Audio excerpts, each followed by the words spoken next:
Bonsoir à tous. On va parler travail et échange. Euh, sur le travail et sur les échanges. Donc, il faut déjà s'arrêter sur les deux termes le travail, travail, et les échanges, échanges. D'accord? Ok. Donc, dans un premier temps, sur le travail, qu'est-ce que vous avez comme idée du travail? Qu'est-ce que vous entendez par travail? En général, quand on parle du travail, qu'est-ce qu'on entend? On entend l'idée, en fait, du jardin d'Éden, entre autres. Euh, L'un d'eux aurait péché, et suite à ce péché, Dieu dit aux êtres humains, d'accord, à l'homme, tu vivras de la sueur de ton front. Et c'était là le début du travail. Image, n'est-ce pas? Donc ça, qu'est-ce que ça veut dire? Ça veut dire que toute société humaine est fondée sur quoi? Sur le travail. Travail. D'accord? Sur les travails. Entre qui? Entre les différents membres de cette société. D'accord? Donc ça, c'est déjà la première réflexion qu'on a. Ensuite, on se dit quoi? On se dit que oui, il y a l'organisation du travail, le partage du travail, y compris au sein même d'une famille. On se répartit les tâches, mais à partir d'un certain âge. Donc il y aura un âge légal pour pouvoir participer. Ok. D'accord? Et on pense pour l'instant le travail de la façon la plus large possible. C'est-à-dire le travail à la fois au sens professionnel, mais aussi le travail qui est toute tâche que nous réalisons dans un premier temps. Et ensuite, on va dissocier le travail professionnel du travail non professionnel. Et on va faire un focus sur le travail professionnel. Pourquoi? Puisque vous allez être des professionnels. Ok. C'est comme ça, en fait. Là, ça vient structurer votre pensée. Et il y a une méthode. Est-ce que c'est compris? Donc, c'est déjà la première des choses. Donc, toute société humaine est fondée sur un partage du travail entre ses différents membres. La nécessité du travail, c'est là la question. Donc, certains vont concevoir le travail comme nécessaire, d'autres vont concevoir le travail comme une sorte de malédiction justifiée par le péché des êtres humains au jardin d'Éden, justifiée d'une manière ou d'une autre. Donc le travail va être vécu comme quelque chose de pénible, d'accord? Dur labeur. Puisque le travail, selon la fameuse phrase de Saint Augustin, labora et ora, ou ora et labora, travailler et prier, labora, labourer. Quand vous dites labourer, ça ne vous n'inspire pas des vacances ou quelque chose d'agréable. Donc c'est là, en fait, déjà une première réflexion. Quand tu commences à réfléchir sur ce sujet, tu vas déblayer avec ça. Mais en prenant un peu de recul, on peut quand même voir cette nécessité dont nous parlons, puisqu'on peut quand même se questionner, se poser la question si ce n'est pas réellement une nécessité. C'est-à-dire, n'est-il pas une condition de l'accomplissement, une condition sine qua non de l'accomplissement de l'humanité?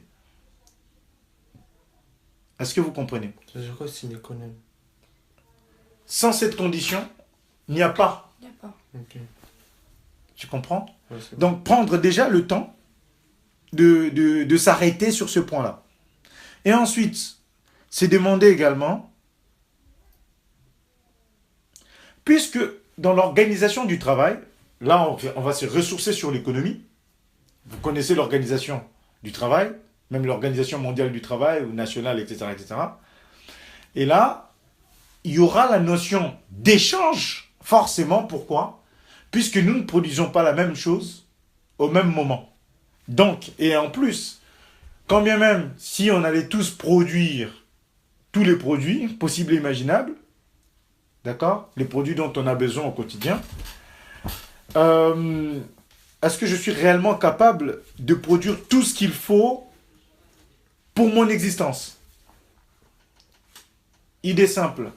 Est-ce que je suis capable à la fois de produire mon manteau, à la fois de produire le coton pour le manteau, à la fois de fabriquer mon tissu, à la fois d'aller chasser, d'aller faire la cueillette, d'aller cuisiner, d'aller faire l'élevage, etc., etc. Ça devient juste impossible. Donc c'est là le rôle de la répartition du travail, dans un premier temps. Et deuxièmement, puisque nous ne produisons pas la même chose, comment mesurer la valeur relative des biens que l'on va échanger ou que l'on échange? C'est là les deux points en fait fondamentaux. D'accord. Premièrement, dualité, travail vu symboliquement comme labeur, difficile, pénible. Autre chose, le même travail vu comme une condition sine qua non, c'est-à-dire que sans le travail, l'humanité n'est pas humanité. Ok. Puisque l'être humain, dans sa capacité d'organisation, va différer de l'animal par cette prise de responsabilité et d'organisation qui va faire son accomplissement et l'accomplissement de la société humaine. Et de l'autre, cet accomplissement, donc l'organisation du travail, la répartition des tâches, qui fait que je suis conscient que je ne pourrais pas vivre seul et répondre à tous les besoins, on va dire, vitaux. Donc j'ai besoin de l'autre et qu'on s'organise, ensuite on échange. Et là va venir la question de comment mesurer la valeur relative des biens que l'on échange. Okay. Donc là, on vient déjà de circonscrire les sujets et le thème de notre discussion. Maintenant, on va aller décortiquer point par point et essayer de comprendre. Est-ce que c'est bon? C'est bon. Voilà. Donc j'aurais aimé que vous marquiez. Hein? Donc le travail, donc on prend en note quand on dit travail, c'est juste W. Donc pénible dans un premier temps. Et ensuite, dans l'autre, on va dire le travail vu comme, donc là c'est le côté pénible. Et ici c'est une condition. Sinon ça va vibrer. Donc, sinon c'est vu comme ici une condition. D'accord? Condition de l'accomplissement. D'accord? De l'homme, de l'humanité, société humaine. D'accord? Okay. Et ensuite, donc ça c'était une sorte de dualité. Et là, organisation donc du travail. N'est-ce pas? Et là, nous ne produisons pas la même chose. Donc là, valeur relative. Pourquoi? Pour les échanges. Okay. D'accord? Donc une fois que tu as pris en note ça, tu peux aller point par point. Et maintenant, sur chaque partie, qu'est-ce qui va se passer? Tu vas nommer et tu vas prendre des idées. Et tu vas te l'approprier. Est-ce que vous comprenez? Ouais. Pour chaque grande partie, pendant que le professeur va parler ou va donner des détails, vous allez prendre ce qui est en prise de notes, ce qui est important pour vous. Ok? Et vous allez en fait garder ou conserver ça puisque vous en aurez besoin. Okay. C'est bon? Très bien. Donc, posons-nous déjà la question de la nécessité du travail. En quoi le travail est-il nécessaire? Ou en quoi est-il nécessaire de travailler?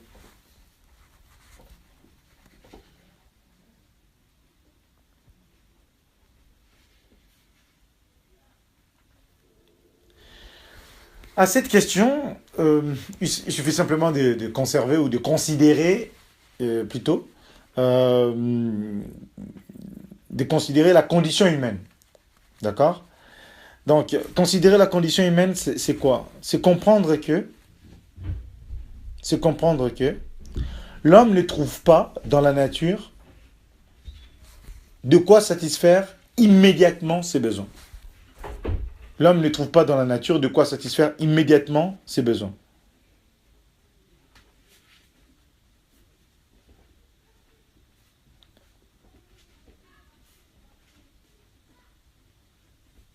Donc, pour satisfaire ses besoins, les besoins immédiats, qu'est-ce qu'il faut faire?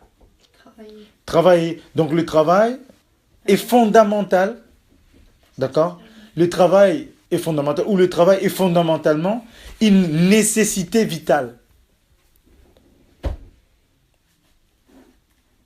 D'accord? Le fait est que je ne puisse pas trouver dans la nature ce qu'il faut pour répondre immédiatement à mes besoins, ça fait du travail une nécessité vitale.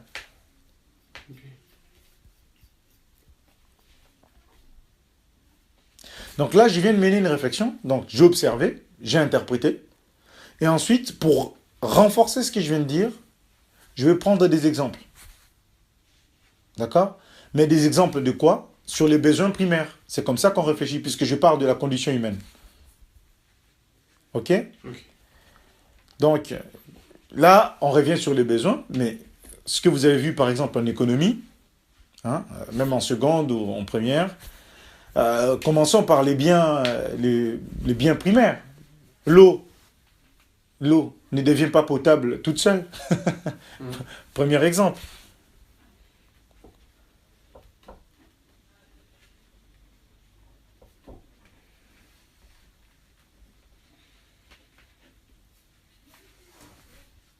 Les aliments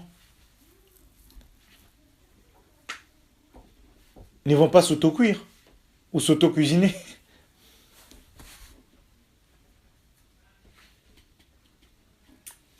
Les vêtements ne se tissent pas tout seuls non plus.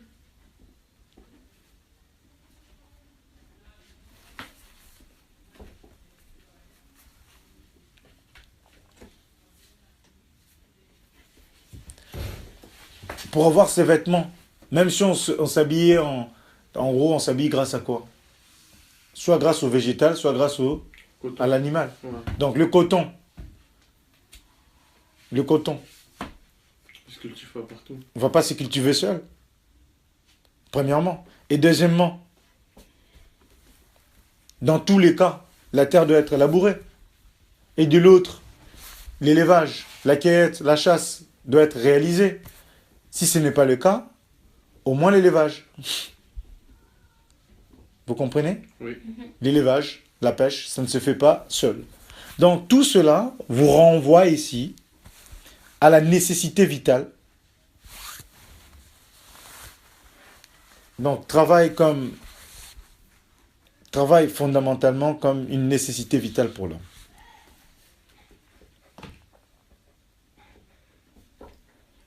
Donc après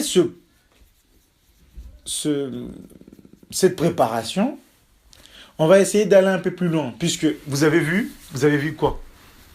L'industrialisation, n'est-ce pas? Vous avez vu l'industrialisation, vous avez vu la mécanisation de la société, vous avez même vu l'apport, on va dire, informatique dans l'industrialisation. D'accord? Ok? Des machines autonomes qui peuvent s'autoprogrammer, etc. On a vu, vous avez vu tout ce qui est système autonome. Mais la question qui se pose, c'est que si les machines, ils pourraient remplacer le travail. C'est une excellente question. C'est pour ça que nous sommes en train de parler. Donc, malgré la mécanisation et malgré l'industrialisation,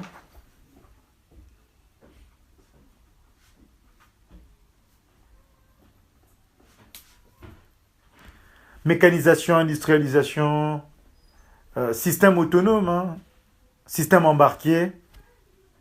Donc là, on rentre même dans l'ingénierie. Malgré tout cela, qu'est-ce qui se passe?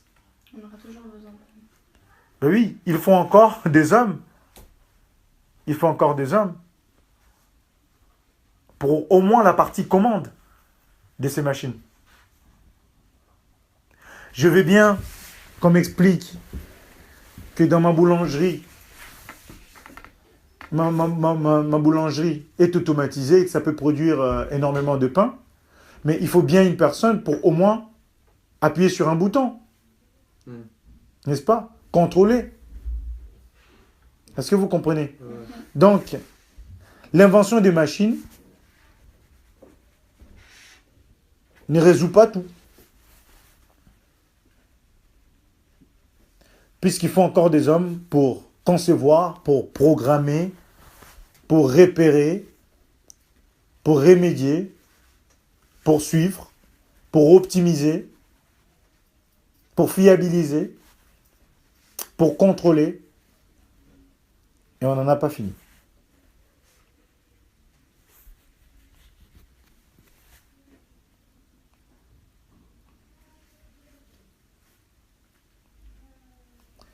Donc voilà comment on réfléchit. D'accord? C'est une des façons, une des manières de réfléchir ici. Donc on vous pose la question de la nécessité du travail. Vous commencez par regarder déjà l'humain dans son contexte, dans son environnement. Vous regardez en quoi le travail est nécessaire, en quoi c'est une nécessité vitale. Après cette réflexion, qu'est-ce qui va se passer? Vous allez vous nourrir de cours d'histoire et des cours d'économie sur l'industrialisation et la mécanisation, d'accord? Qui est un petit peu guetté aussi par la mondialisation et l'internationalisation. Et qu'est-ce que vous voyez? Vous voyez que malgré notre système intelligent, qu'est-ce qui se passe? On a encore besoin des hommes. Oui. Mais est-ce qu'on pourrait dire que la mécanisation, ça rend aussi le travail plus facile? Oui, on n'en disconvient pas. C'est tout à fait vrai. C'est tout à fait vrai. En fait, ça va nous pousser à réfléchir sur une réorganisation du travail. C'est ça, en fait. À chaque fois qu'il y a eu industrialisation, mécanisation, chaque étape, en fait, a poussé à repenser l'organisation du travail. On va travailler, oui, mais autrement. Mais le travail aussi pourra faire disparaître le savoir-faire de l'humain. Parce que si la mécanisation, l'industrialisation, elle remplace tout le savoir-faire. Faire disparaître, je ne sais pas si c'est les termes adaptés, seulement on peut parler de remplacer. Nous n'allons pas travailler de la même façon, on va travailler autrement. Oui, certains savoir-faire vont disparaître, si on doit le dire comme ça. Mais on travaille autrement. D'accord? Oui, c'est vrai qu'aujourd'hui, on n'est pas tout le temps là avec un tableau noir et avec nos craies. On écrit avec des feutres. Oui, mais nous travaillons autrement. Oui, c'est vrai qu'aujourd'hui, mes cours sont tapés, ils sont dans mon ordinateur. Je viens, néanmoins, mes cours ne se donnent pas seuls. Quand bien même, quand il y a une vidéo où vous pouvez faire pause, etc., vous avez quand même besoin d'interagir, de poser des questions. Oui, même si nous sommes en vidéoconférence, vous pouvez aussi admettre que la présence du professeur avec vous, ça crée des interactions qui ne sont pas spécialement simples ou simplifiées grâce à l'ordinateur, donc, ou à la conception assistée. Donc vous comprenez que à chaque étape, dans l'organisation du travail, on a besoin des machines, oui, mais accompagnées quand même par des hommes. Ou par, en tout cas, l'assistance des hommes. Donc au final, on peut dire que la mécanisation, ça soit un aspect positif ou négatif? C'est pas aussi binaire. En tout cas, nous pouvons regarder l'aspect positif, c'est-à-dire que nous gagnons du temps, nous produisons plus vite et nous produisons plus. Voilà. Ça, c'est un fait. Et ça a restructuré la société. C'est aussi un fait. Il peut y avoir d'autres questions de nature éthique ou d'autres inquiétudes sur certains métiers. C'est tout aussi légitime. C'est tout aussi légitime. Oui, mais dans l'organisation du travail, aujourd'hui, nous avons des caisses automatiques. Oui, c'est vrai. Il y a moins des caissiers ou des caissières. C'est vrai, c'est un fait. Nous gagnons du temps. Les entreprises gagnent du temps, etc., etc. Même si ces machines ont besoin d'être contrôlées, surveillées, et parfois les utilisateurs ont besoin d'être initiés, qu'on puisse en fait les aider dans l'utilisation de ces machines. Autre chose aussi, la maintenance. Hein. On a besoin des techniciens pour venir assurer la maintenance. Après, on se pose la question d'une façon pratico-pratique. S'il n'y a pas un problème, pourquoi? Il y a un problème à quel niveau en tout cas? Bah, c'est au niveau de l'emploi. Oui, c'est une réflexion qui a aussi du sens. Oui, c'est vrai. Mais les machines aussi, ça fait perdre à l'homme ses capacités. Parce qu'à force de se servir d'une machine pour produire quelque chose, le jour où cette machine, imaginons qu'elle ne fonctionne plus pendant une journée, l'homme, il fait comment, du coup? Faut-il placer sa Parce qu'il a confiance perdu ses en les moyens. machines, c'est ça? On place notre confiance comme les caisses automatiques dans un magasin. Le jour où il y a les caisses automatiques, elles ne fonctionnent plus, pas de panne d'électricité. C'est une bonne question, mais je vais répondre d'une façon très courte pour pas qu'on puisse perdre beaucoup de temps sur cette réflexion. Hein. C'est vrai que ça intéresse, mais vous avez un certain nombre de sujets ici. Pour juste répondre à cette question-là, quand nous faisons des machines, il y a une ingénierie derrière qui est censée réfléchir sur ça. D'accord? Sur l'optimisation et sur la fiabilité. Ok. Ok? Et c'est pas fait d'une façon aussi naïve que vous pouvez penser. C'est-à-dire que si ça ne fonctionne pas, normalement, il y a une procédure qui prévoit. C'est aussi ça l'organisation du travail. Passons au deuxième point. Travailler est-il un obstacle? Entre autres, à notre liberté. Parce que certains voient ça comme une contrainte. Voilà, ça m'oblige à me discipliner, à me lever le matin, etc., etc. Donc, travailler est-il un obstacle à la liberté? Donc, deuxième point, travailler. Obstacle à la liberté, point d'interrogation.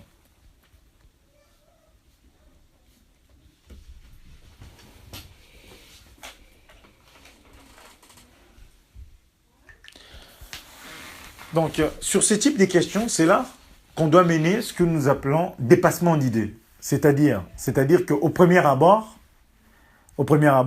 comment je décrirais le travail dans ma société? Je peux dire que dans notre société, actuellement, pour nous, le travail, qui dit travail, dit des horaires, des tâches, n'est-ce pas? Un cahier de charges. D'accord?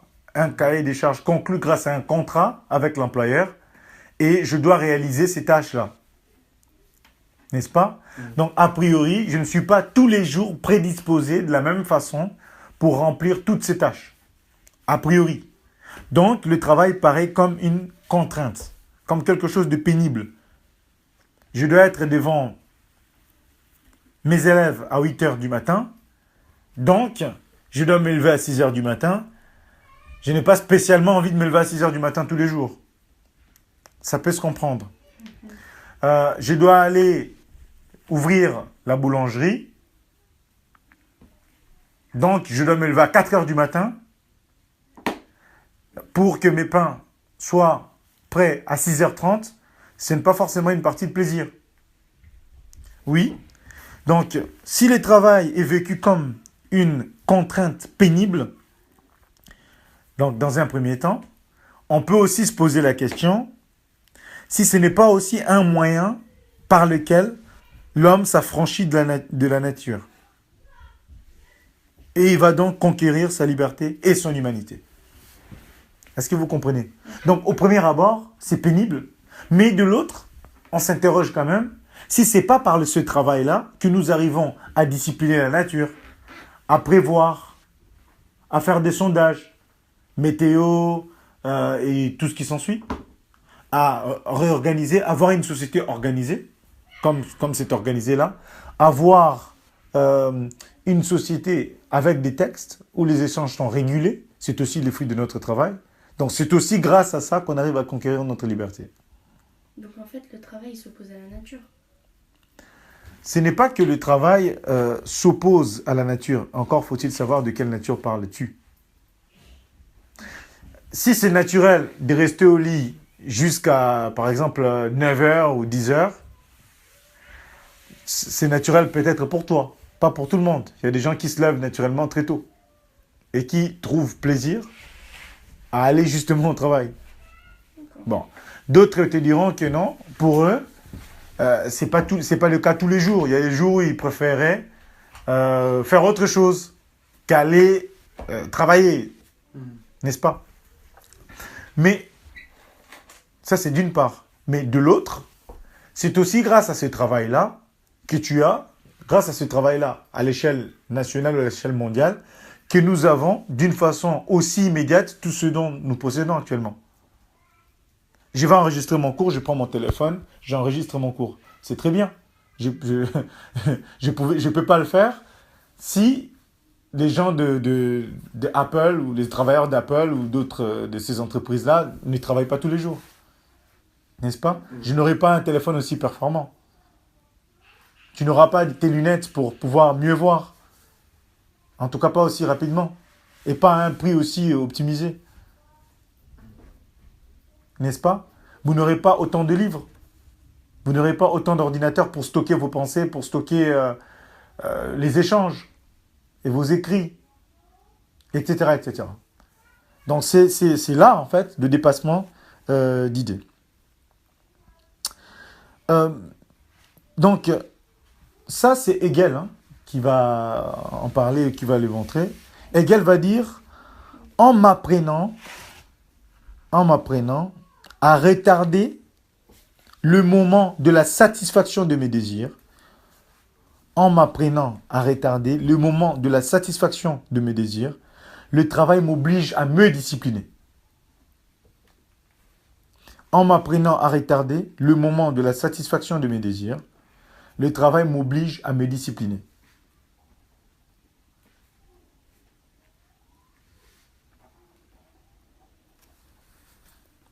Oui, c'est vrai.